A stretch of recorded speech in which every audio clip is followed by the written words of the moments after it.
Seems like it's been a while since I've done a pop culture video, but maybe it hasn't. I don't know. But it feels like it. But which is weird because I've been up to so much stuff and completed so much stuff, but maybe it's so many work days have gone by because I don't get stuff done as quick as I did during COVID, because I actually have to go to work for 8 hours a day. But anyways, I've got a bunch of stuff done recently, so let's get to it. First thing, James and I before school, because I don't work till 11 o'clock now, we watch an episode of an old cartoon in the mornings now. So the first series we went through was Transformers, and this is the one I have. This happens to be my very first purchase on eBay way back in 2007 when I first joined. It came from Singapore or something like that. So this is a steel tin, and inside it comes with a collector keychain. Take the foam out, you got all the discs inside here, which I won't show it to you because it's such a pain to get in and out, but it's got artwork inside on the folder of each disc. And then it also came with and again, it's hard to get in and out quickly, but it's I think it's almost like postcards or a little art book or something like that in there with some original Transformers art. And yeah, I think that was about it. So a cool little set, and it was like $30 or something like that, which back around the time I ordered it, if you were to collect the Transformers series on DVD, you had to do like Season 1, Volume 1, Season 1, Volume 2, Season 2, Volume 1, you know, and each one was like $60-$70 each, so it would have cost you hundreds and hundreds of dollars to collect the whole series. It's fucking ridiculous. So I was like, nope, I'll do it this way, thank you very much. But anyways, Transformers, if you don't know it, and if you don't, you're crazy. Yeah, the cartoon back from 1984, when it all started, it was on a planet called Cybertron that was full of sentient robots. Some dissension grew between a cast of bots that were sick of the way things were on Cybertron, and a cast of bots that were upholding the Cybertronian ways, and they clashed, had a civil war that raged for years and years and years. Before the good guys, the Autobots, who were losing the war, a bunch of them fled from Cybertron with the Decepticons, the bad guys, in pursuit, and the battle took them to planet Earth, where both of them crash landed, and all went into stasis for millions of years. So they crashed, I don't know, back in the time of dinosaurs, and in the year 1984, a geological event awakens them as it shakes the Autobot Ark, the ship they came in, loose a bit, and the onboard computer, Teletran 1, went about waking up all the Transformers, so to speak, and whatnot. So the Autobots and the Decepticons that were fighting inside the Ark all wake up and are like, whoa, Decepticons take off to find their own hideout and stuff because they're in no shape to fight. And the Autobots wake up and are like, I guess this is our new home now, right? Oh, somebody's in the bathroom. Toilet flush. Scared the shit out of me. It's right above, so... yeah, so then the rest of the series is basically the Autobots defending Earth and its citizens, who they feel it's their duty to protect against Megatron and his Decepticon forces. Leading the Autobots, of course, Optimus Prime. And the Decepticons' ploys always focus on them obtaining energy to convert into energon cubes, and enough so to get them back to Cybertron, where they want to continue the war and take over their home planet, not Earth. But along the way, all these plans put Earth and all of its inhabitants in danger. So, and then as the series rolls on, eventually there's 4 seasons. The first season, I think, is around 30-something episodes. Second season is huge. I think it was 60-something. Or 50-something, or maybe the first season was only 20-something, something like that. And then in between seasons 2 and 3, there was Transformers the movie from 1986, which introduced a whole new wave of Transformers. which was to introduce a new toy line, of course, and change the whole complexion of the series and set it on a new arc. And then season 3, sorry, was only like 20 or 30 episodes, and then season 4 was 3 episodes. That kind of things seemed like they tidied up after season 3, but then they kind of kicked things off anew in season 4. Those 3 episodes that sent it in a whole new kind of direction. So, and it did continue on after, not in Canada, but there was a Headmasters series that came afterwards that was in England or Japan or something, which I also have on DVD. I bought that as well, but that was the main bulk of the Generation 1 G1 series, which of course is the best. Highly enjoyed watching it again. So much of it I remember. Some of it, especially later on in the series, I don't remember quite as well. But Transformers has become such a big part of my life. As a kid, it captivated me, the cartoon, the toy line. And as I've gotten older, I've continued to collect the comics, watch all the new series that have come out, the live action movies. The toys I've been buying that I've been revealing. It's just, Transformers is such a huge thing to me that it's kind of cool that it all started in 1984 when I would have been just 8 years old or so, and it's just continued up until I'm 44, and counting. So awesome to see that and to be able to share it with my son and the younger generation. Right. Next up, another one of my favorite things, Star Wars. This one being Resistance Reborn, the book. This book takes place right after The Last Jedi, when, if you don't remember the events of that movie, that's when Poe Dameron kind of had the mutiny aboard the Raddus and put the Resistance fleet in jeopardy that was being pursued by the First Order, and they were running out of gas the whole time. And then the movie ended on the planet Crate, where they were holed up inside that kind of old base fortress sort of thing, and the battles all took out a place on the salt plains there, and Luke Skywalker died while trying to defend them and stuff like that. So this takes place not long afterwards. The Resistance, after that battle on Crate, is severely decimated. They lost so many ships, they lost so many people. They are just kind of surviving on fumes. So Poe is off on a mission somewhere. They were off on a mission, ended up having to save some planet from First Order attack, and Leia in the meantime is with Rey and Finn and those guys aboard the Falcon, and they are low on gas and have or fuel, and only have kind of one more jump they can make before they run out. So they need to plan where they want to go. Poe and his squad try to gain allies on this planet that they just defended from the First Order, but they're having none of it. They thank them for what they did, but they're not joining the Resistance. Meanwhile, Leia decides to go to Ryloth, where she has an old ally that she hopes is still there, still alive, and will give them refuge, possibly a temporary base where they can regroup in safety and try and rebound and gain some allies. So that's the whole purpose of this book, is they want to find new allies to join the Resistance, rebuild their numbers, rebuild their fleet, so that they can take the fight back to the First Order. So eventually, everybody returns to Ryloth. Poe and his squad return to Ryloth, and in the meantime, Snap Wexley and his wife, God, I forget her name. Anyways, they go to visit Snap's father, Wedge, adopted. He's from a previous marriage, Wedge Antilles and his wife Nora. So he's kind of his stepson. So Snap goes back to talk to Wedge and Nora and recruit them to the Resistance cause, because they're so short on leadership, with Admiral Akbar dying. Who else died? Dodonna died, I believe. So they want more. They want more numbers, but they also want more seasoned leadership to come to the fold to help them plan things.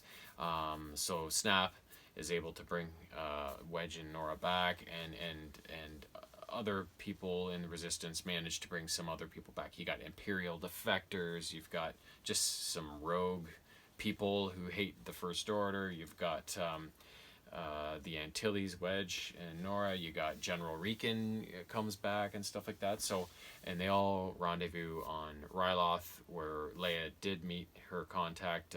Starts with a Y. I forget his name. Yendor, I think his name is, and he gives her temporary refuge. And as they get back to Ryloth, they all start planning on what their next steps are. And the next step is to send 2 teams out. Or sorry, 3 teams, I guess.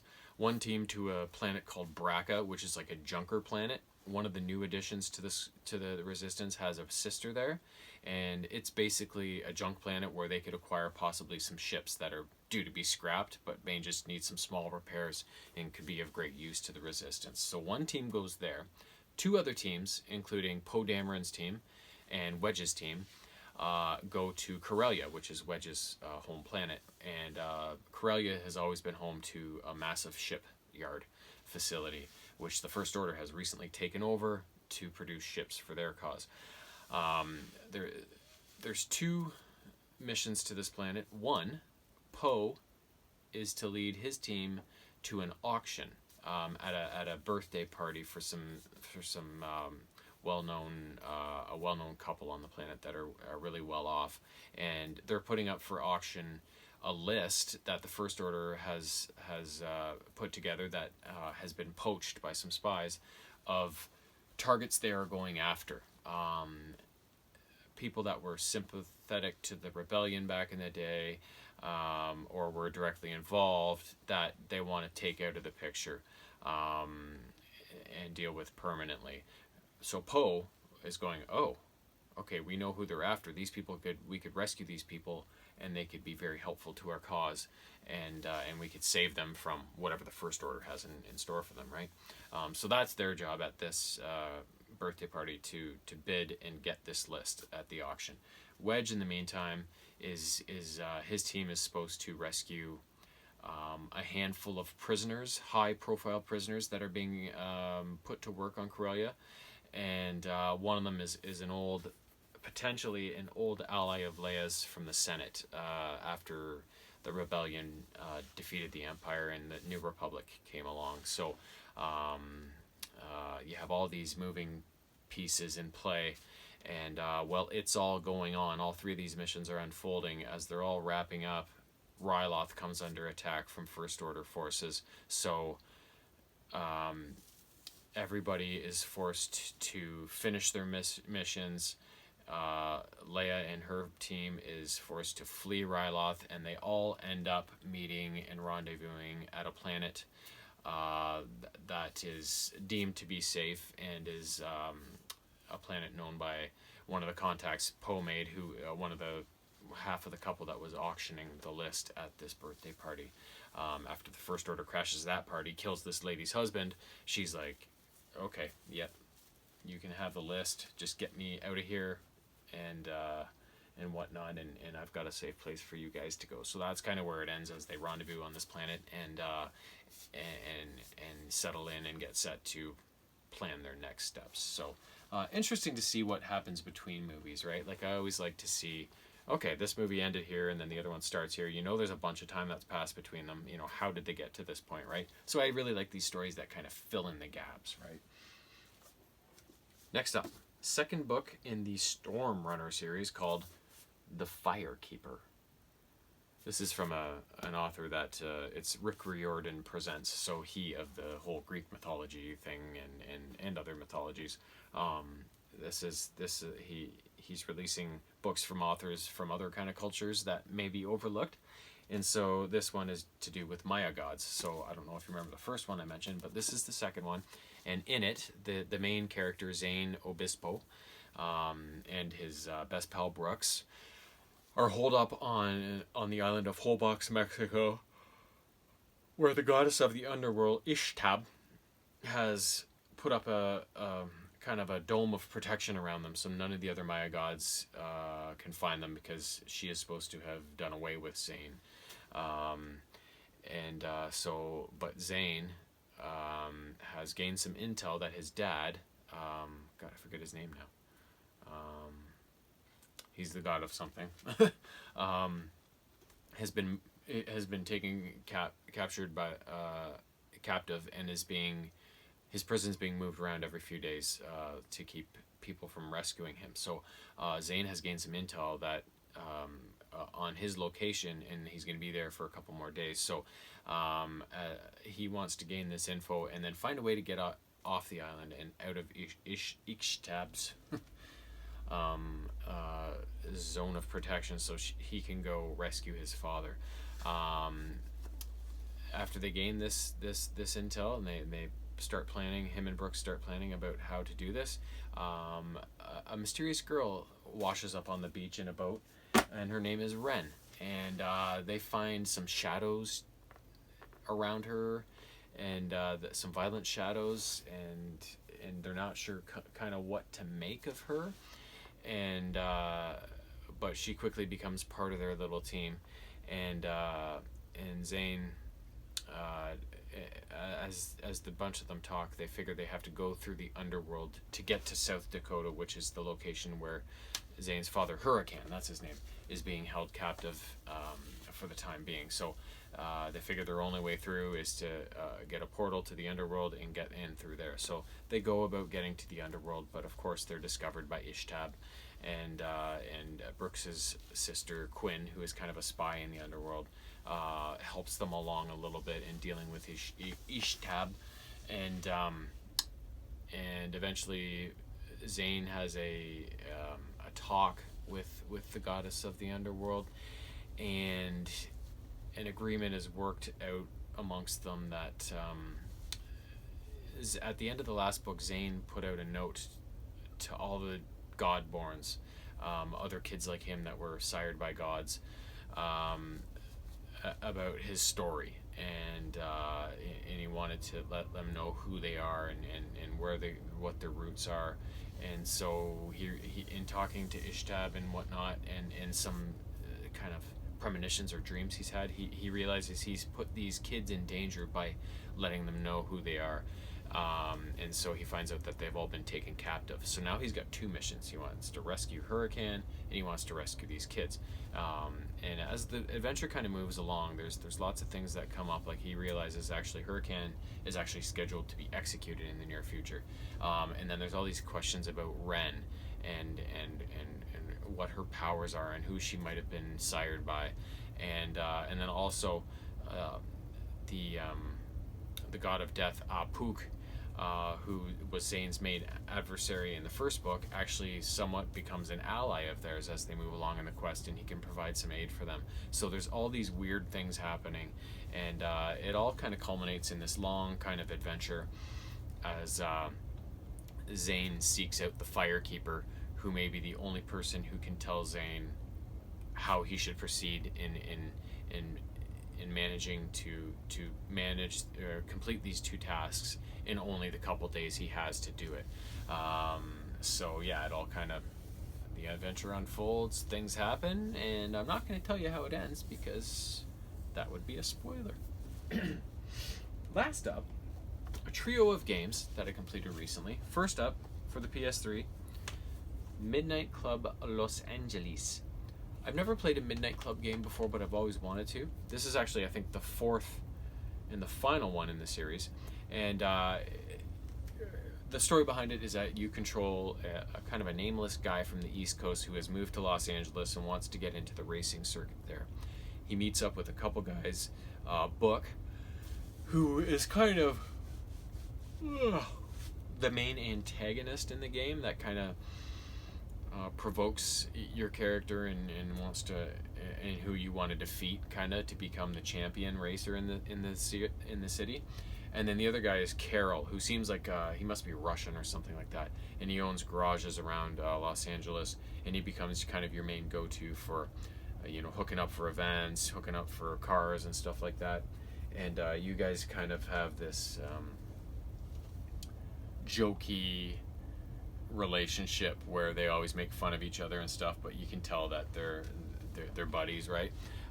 So in the game, you just then you buy your first car, or you're given your first car, I forget, and then as you race people in Los Angeles in different types of events. It's a very open world kind of concept, so there's different types of races. You can look at your map and go, oh, I want to go over here and race this guy, do whatever. And of course, as you win races, your rank increases, your rep. You gain more money, you can buy better cars, you can move up to better events, challenge harder racers, and in the end, the whole main point of the game is to defeat Book and become the city champion of street racing, and then also to raise $1 million and kind of become partners with Carroll in his business in all the garages and stuff in Los Angeles. And there's no really true ending to the game. You can keep on going after that, but that's kind of the last steps in fulfilling the story, kind of the main story of the game. I really felt the game controlled really well, good graphics, good humor in the relations between the characters, and yeah, just a lot of fun overall. I really enjoyed it, so I would go back and play other ones if I do eventually find some other Midnight Club games. That would definitely be on my radar. Next up, I've really enjoyed the Motorstorm series, so here's one for you. Motorstorm Apocalypse. This is the fourth and final game in terms of the console Motorstorm games. There was one released after this for PS Vita, I believe, but this is the last of the console ones from 2011, I believe, and Midnight Club is from 2008.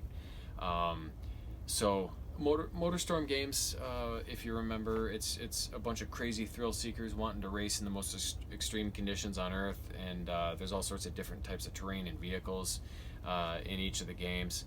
And as you just complete events as you work through the game up to the top to beat it. Now, I've commented before that on the previous Motorstorm games, there's not really a story to it, you know, like there is, but there isn't along the way. You're just given all these events, you go along, you unlock the next one, and the next one, the next one, until you've completed them all, right? There's no real ending to the game. There's no real story along the way.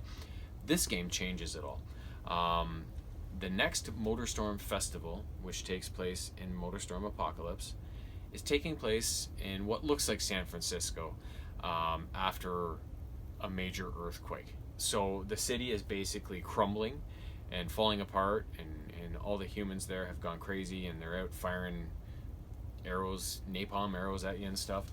And so you're racing your vehicle around this crumbling city, and as you go through the races, you witness carnage, like suddenly an airplane may be flying by and just go right along beside you as it crashes, and its wings scraping along the ground, you know, and things collapse, and you have to kind of adjust your route sometimes to get around them and stuff like that. So it's a really neat take. It was a really cool upgrade, because like I did find the previous ones just kind of repetitive and kind of like, well, there's no real point, like, other than having fun and racing. There's no real point to it. There's no real thing pulling you along, right? This totally changes all that, and it focuses on kind of three characters, and each character represents a different difficulty level through the game. The story along the way is kind of told from Big Dog, who is kind of the veteran Motorstorm guy, and